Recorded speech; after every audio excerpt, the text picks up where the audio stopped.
Une nouvelle planète à coloniser, de la fantaisie africaine et du jazz à la Nouvelle-Orléans. C'est tout de suite avec mes 3 nouvelles lectures du PLIB.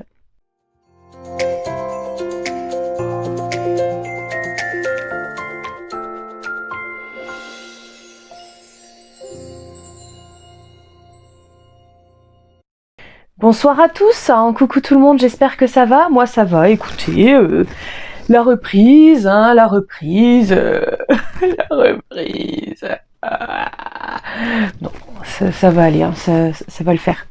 J'espère que vous avez passé de bonnes fêtes de fin d'année. Je sais en fait, moi la dernière fois que je vous ai parlé c'était l'année dernière, petite blague.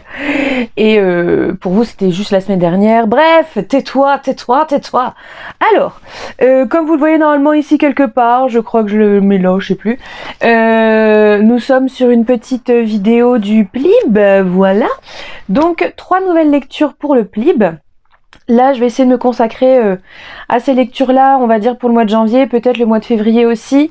Donc, en fait, je mets de côté, je mets entre parenthèses le Cold Winter Challenge parce que, voilà, je voudrais me consacrer un peu aux lectures du PLIB parce qu'on a quand même pas mal à faire.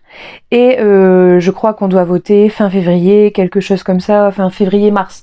Donc, voilà, sachant qu'en plus, entre deux, j'ai mon concours. Voilà, pour l'instant je me consacre à ça et on verra plus tard pour reprendre d'autres lectures. Voilà, alors donc j'en ai 3 à vous présenter. Donc Outsphere de Guy Roger Duvert, Encens, pardon, de Johanna Marinès. Alors je sais pas si on dit Marinès ou Marine, d'accord, donc on va partir sur l'un ou l'autre. Et Fleur d'Oco de Laetitia Daney, que j'ai pas sorti d'ailleurs, il est là, je le prends tout de suite. Là. On commence avec Outsphere de Guy Roger Duvert que je mets là, qui est aux éditions Inceptio SF. Je le mets là parce que je l'ai lu en e-book, qui nous a été gentiment offert par les éditions Inceptio SF. Voilà. Alors, de quoi ça s'agit ? Ça s'agit de, après un voyage de 80 ans à travers l'espace en caisson cryogénique, des délégations de militaires, de scientifiques et de civils arrivent sur une nouvelle planète pour la coloniser parce qu'elle est potentiellement habitable. Sur place, ils découvrent des créatures humanoïdes, donc la planète est déjà habitée. Donc il va falloir essayer de cohabiter avec eux. Quelques temps plus tard, quelques jours ou quelques semaines plus tard, un nouveau vaisseau terrestre arrive. Lui n'a fait un voyage que de 20 ans, parce qu'en fait, ce sont des humains qui sont beaucoup plus avancés que les actuels. Et en fait, ce sont des sortes de clones, voilà, on les appelle les clones, ils n'ont pas de prénom, ils n'ont que des numéros, N112, ce genre de choses. Et ils ressemblent plus à des robots qu'à des humains. Donc la cohabitation va devoir se faire entre les humains tels que nous on les connaît et ces humains entre guillemets du futur, plus proches des robots. Alors, ce roman, j'ai pas accroché. En fait, j'ai pas accroché, j'ai eu du mal à rentrer dedans, déjà. Et même une fois dedans, j'étais pas dedans. En fait, j'ai quasiment eu une panne de lecture, en fait, avec ce bouquin. Je sais même pas combien de temps j'ai mis à le lire. Je l'ai commencé le 24 novembre. Et je pense avoir mis 3 semaines pour le lire. Parce qu'en fait, je lisais une page par une page, voilà. Et en fait, je voulais pas lire autre chose tant que je l'avais pas terminé, sauf que du coup je traînais pour le lire, donc il y a des jours où je lisais pas du tout, bref, voilà, j'ai pas accroché. Alors, j'ai pas accroché pour plusieurs raisons. En fait, ça m'a été vendu comme étant quelque chose de super original et nouveau, etc. J'ai pas trouvé ça hyper original, j'ai l'impression en fait d'avoir déjà lu ce genre de choses, lu ou vu ce genre de choses. Voilà, un groupe d'humains qui ensuite va sur une planète. Bon, ça m'a fait penser un peu à les 100, même si les 100 reviennent sur Terre. Voilà, avec des habitants qui sont déjà là, puis après il y a d'autres humains qui reviennent, etc., etc. Bon, ça m'a fait un peu fait penser à ça. Et voilà, quoi, la colonisation d'une nouvelle planète, j'ai pas trouvé ça hyper original. Voilà. Donc bon, ça, c'est pas grave, ça arrive, on lit des choses qui se ressemblent, etc., etc. Mais voilà quoi, je pense que ça m'a été trop vendu comme étant un truc hyper original. Peut-être que si on me l'avait pas autant vendu, peut-être que voilà, je serais pas partie avec autant d'attentes, peut-être. Voilà, ensuite, il y avait beaucoup trop de personnages. et impossible de s'y retrouver. Voilà, dans les militaires, il y avait beaucoup de militaires, dans les civils aussi, dans les scientifiques aussi, et du coup en fait je mélangeais un peu tous les personnages. Voilà, il y avait des choses un peu clichés. Voilà quoi. Voilà. Et après aussi dans les clones. Alors, allez vous retrouver. Peut-être que c'est fait exprès, évidemment. Mais les clones, en fait, donc je disais non pas de prénom, c'est S2113, M422. Enfin, j'oubliais les noms, hein, c'était il y a un moment déjà. Mais du coup, en fait, on s'y retrouve pas trop. Alors, par contre, peut-être que c'est fait exprès justement pour pour appuyer le fait que ce sont des clones et que du coup, on a du mal à les individualiser entre guillemets, à les reconnaître les uns les autres, peut-être, les uns des autres, pardon. Ça c'est peut-être fait exprès, mais du coup, comme il y en avait beaucoup, c'était compliqué. Vraiment compliqué. Voilà, donc j'ai pas trop accroché à ce roman et c'est dommage.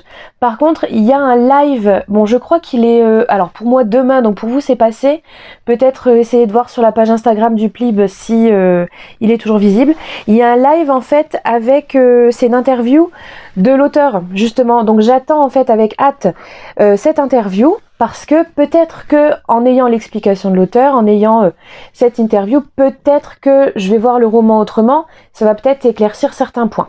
Voilà, donc j'attends, mais pour l'instant, je suis pas très convaincue par ce roman. On continue avec Encens de Johanna Marines, que je vous mets là, chez Snag, que je remercie aussi d'avoir offert l'e-book, et je remercie au passage toutes les maisons d'édition qui nous ont offert leurs romans.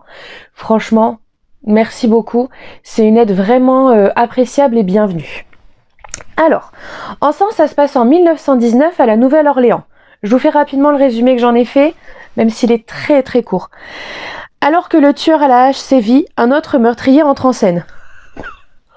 Voilà. Donc en fait, on a un meurtrier qui fait des meurtres à la hache, et ça c'est un vrai fait divers qui s'est passé à la Nouvelle-Orléans, on en parle après. Et donc, parmi ces meurtres, il y a d'autres meurtres qui se glissent, mais qui n'ont pas du tout la même signature que ceux du meurtre à la hache. Donc, on comprend vite qu'il y a un nouveau meurtrier qui est entré en scène. Donc, les policiers vont être sur sa trace. On suit aussi Grace, qui est une jeune cartomancienne qui a un peu des dons de voyance. Et on ne connaît pas trop son passé, elle non plus, c'est un peu flou, voilà. Et en fait, on est dans un monde un peu steampunk, mais si j'ai bien compris, c'est plus voltpunk, parce qu'en fait, on est sur de l'électricité. Alors, vous allez me dire, bah oui, mais l'électricité, en fait, c'est comme nous, au final, il n'y a pas de changement. Oui, mais non, là, c'est pas pareil. En fait, on a tout le côté mécanique un peu qu'on retrouve dans le steampunk, tout le côté mécanique parce qu'on a des automates. Grace a une petite chouette qui est un oiseau mécanique. Voilà, donc il y a tous les automates, on a des illusionnautes aussi qui sont en fait des automates qui ont l'apparence d'êtres humains mais qui du coup ne vieillissent pas. On a tout ça, mais on a en même temps en fait des cueilleurs d'éclairs, on a voilà, l'électricité recueillie, puis redistribuée, donc c'est vraiment tout à fait, c'est vraiment une esthétique tout à fait en même temps semblable et différente au steampunk. Je sais pas comment vous l'expliquer et vous le décrire. Franchement, lisez le roman au pire. Sinon, voilà. Donc voilà. C'est entre les deux. Mais voilà, c'est apparemment décrit comme du voltpunk. Alors, j'ai adoré ce roman. Voilà, j'ai beaucoup aimé. En fait, on a donc différents personnages qui sont... Ils sont chacun tourmentés par leur propre truc et franchement c'est bien, ils sont pas tout lisses donc ça fait plaisir. Ça fait plaisir, ça change un peu. Je ne sais pas s'il était rangé enfin s'il est dans la catégorie young adulte ou adulte. Je pense qu'il peut être young adulte celui-là. Je pense oui largement. Franchement donc c'était bien. Donc on a Grace, hein, donc cette cartomancienne. Donc en fait elle n'a pas de souvenir de sa toute petite enfance parce qu'en fait elle a été adoptée et on apprend au fur et à mesure qu'elle était dans un orphelinat un peu étrange où le directeur de l'orphelinat en fait faisait subir des choses terribles aux enfants. Voilà, ça on l'apprend au fur et à mesure. Évidemment c'est des avis avec un peu de spoil donc si vous voulez pas rester, eh bien écoutez, je vous dis à la semaine prochaine pour une prochaine vidéo. pouce bleu, abonnez-vous. Sinon restez. Hein. Voilà. Ensuite on a Yann qui est un psychiatre qui lui en fait a des cauchemars récurrents terribles et on apprend qu'en fait ces cauchemars ne sont pas des cauchemars mais des souvenirs de son enfance. Voilà, on a les meurtriers. Alors, je vous parle des meurtriers après, d'accord? Ensuite, on a le commissaire, un des deux commissaires qui est en fait le père de Grace. Alors lui qui va être sur la trace, évidemment, du tueur, etc. Voilà, voilà. Et donc les meurtriers. Alors, les meurtriers, donc on en a deux. Le meurtrier à la hache et l'autre le meurtrier à la plume. Parce qu'en fait, il laisse des plumes plantées dans le corps de ses victimes. Super. En fait, le meurtrier à la hache, c'est une affaire qui a réellement existé à la Nouvelle-Orléans dans les années 10 en fait, entre les années 10 et les années 20. Je crois que ces derniers meurtres ont eu lieu en 1921 ou 24, quelque chose comme ça, peut-être 21. Et on n'a jamais trouvé qui c'était en fait. Ça fait un peu penser à Jack l'Éventreur, à Londres, mais là donc voilà, en début du siècle, au début du XXe siècle, à la Nouvelle-Orléans, il y a un tueur à la hache qui a sévi, et en fait l'autrice reprend des lettres qui étaient publiées par le tueur à la hache dans le Times-Picayune, qui est un journal de la Nouvelle-Orléans. Encore une fois, ça fait penser à Jack l'Éventreur qui communiquait par les journaux avec de vraies ou de fausses lettres évidemment, mais ça on va pas parler de Jack l'Éventreur maintenant, c'est pas le sujet. Qu'est-ce que c'est que ça? C'est mon débardeur. Pardon. Et donc en fait, elle reprend une lettre, elle donne la traduction d'une lettre où en fait le tueur à la hache annonce qu'il va tuer quelqu'un le mardi suivant, sauf toute personne qui est chez lui en train d'écouter du jazz, ou de faire jouer du jazz, ou de jouer du jazz. Donc évidemment, ce jour-là, tout le monde écoute du jazz, mais il y a quand même un mort, et en fait, il a été tué par le tueur à la plume. Donc ça, c'est une liberté d'invention hein, de l'autrice, parce que, voilà, il n'y a réellement pas eu de meurtre ce soir-là, dans la vraie histoire, mais dans le roman, il y a eu un meurtre par le tueur à la plume. Le tueur à la plume, lui, son truc, c'est de graver, donc à la plume, sur le corps de ses victimes, un bout de partition, en fait. Donc on est autour de la musique, etc., etc. Donc à différentes parties du corps, et ça a une incidence sur la suite, justement pour trouver qui est le tueur à la plume. Je n'ai pas vu venir la fin, j'ai pas vu venir le dénouement en fait de qui est le tueur à la plume et le tueur à la hache, etc., etc. J'ai pas vu venir, et franchement j'ai été agréablement surprise, et j'ai beaucoup aimé ce roman, vraiment, l'univers, etc., etc. Par contre j'ai pas compris le titre encens, j'ai pas trop compris le rapport. À un moment donné, oui, ils font brûler de l'encens, il me semble, mais voilà, si quelqu'un l'a lu et peut m'éclairer, parce que je pense être passée à côté de quelque chose au niveau du titre. Voilà. Voilà pour encens. Et on termine avec Fleur d'Oco de Laetitia Danaé, voilà, chez Snag aussi, que je me suis offert pour Noël. Alors, je vais vous lire le résumé qui est écrit, parce que ça fait je ne sais pas combien de fois que j'essaie de refaire cette prise, et qu'à chaque fois je m'embrouille dans le résumé, parce que je veux trop en dire, ou au final j'en dis pas assez. Bref, je voulais le résumé qui est proposé par l'éditeur. D'accord? Alors, à Sangaré, la magie, réservée aux hommes, se déploie en de multiples couleurs. Mais Petite Oco est spéciale, elle parle le langage des fleurs. Lorsque le murmure des griottes annonce la venue du puissant Sumaoro, envoûteur du royaume en quête d'un aspirant prêt à lui succéder, Oco prend sa décision. Elle quitte tout pour assouvir son besoin d'aventure et de reconnaissance. Alors qu'aux portes de la capitale, la brousse menace d'étendre son fléau, dans les dédales du palais d'Ivoire, Oco découvre un tout autre monde, celui de la magie telle qu'elle ne l'a jamais expérimenté, mais aussi les intrigues de la cour, les ruses et les coups bas.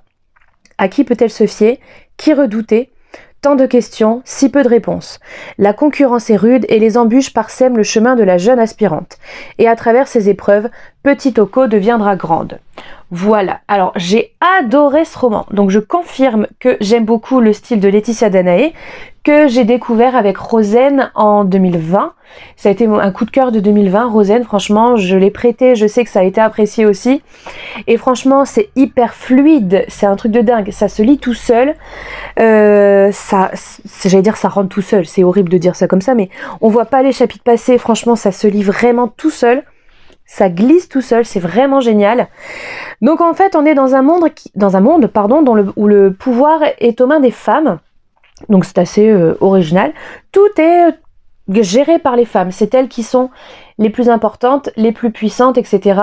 Et en contrepartie, ce sont les hommes qui maîtrisent la magie, même si quelques femmes la maîtrisent. C'est le cas d'Oko, voilà, qui maîtrise la magie rouge, le langage des fleurs. Et des animaux aussi. Voilà, donc j'ai beaucoup aimé, on est sur une African Fantasy. Donc c'est la première fois que je lisais une African Fantasy parce que les Tomi Adeyemi qui sont là quelque part, attendez, hop, là, les Tomi Adeyemi là, je les ai pas encore lus, mais ça ne saurait tarder, enfin je dis ça mais ça fait 2 ans qu'ils sont dans ma palle, je suis un boulet, mais voilà, donc j'ai beaucoup aimé. Et il y a tellement de questions qui restent sans réponse. J'espère vraiment qu'on aura un tome 2 bientôt. Il y a des tas de choses que j'ai envie de vous dire, mais en fait, je peux pas parce que sinon ça va vous spoiler. Mais j'attends tellement la suite. Du coup, là, je l'ai terminé avant-hier, je crois. Ouais, le 5. J'ai terminé le 5, c'est ça, donc avant-hier. J'ai tellement envie de savoir la suite. J'espère vraiment que ça va sortir très rapidement. Voilà, je pense que c'est tout ce que j'ai à vous dire là sur celui-là sans trop spoiler. Mais c'était tellement bien, la magie telle qu'elle est faite là, les différents types de magie aussi, les personnages. Je peux pas vous en dire plus sans vous spoiler malheureusement. Voilà, mais vraiment, lisez-le. Lisez-le. Vraiment, celui-là, je vous le recommande vraiment, vraiment très fort. Je pense qu'il ira dans mes 25 sélectionnés pour le PLIB. Je pense que c'est certain. Encens aussi, je pense. Haute Sphère, non. Mais celui-là, je pense que oui. Voilà. Bien. Messieurs, dames, c'est tout pour aujourd'hui, pour ce point lecture spécial PLIB. Si vous ne voulez manquer aucune autre vidéo du PLIB, abonnez-vous et appuyez sur la petite cloche pour avoir les notifications. Il y en aura encore d'ici au moins février, il y en aura d'autres, et ensuite évidemment quand on aura les 5 finalistes, il y aura encore d'autres vidéos pour sélectionner les derniers, voilà, et faire mon classement. Voilà, donc n'hésitez pas à vous abonner, à laisser des pouces, et si vous avez lu un de ces 3 romans, dites-moi en commentaire ce que vous en avez pensé. Que ce soit pour comment ça s'appelle, pour Haute Sphère, de me dire voilà, si vous n'êtes pas d'accord avec moi, que vous avez adoré ce roman, dites-moi pourquoi. Ça peut évidemment donner à d'autres envie de le lire. Si vous avez compris aussi pourquoi Encens s'appelle Encens, dites-le moi. Et si vous avez lu Fleur d'Oko, juste mettez des cœurs parce que c'est trop génial quoi. Voilà, bien. Messieurs, dames, je vous souhaite une bonne journée. Et puis je vous dis à la semaine prochaine pour une prochaine vidéo. Bisous!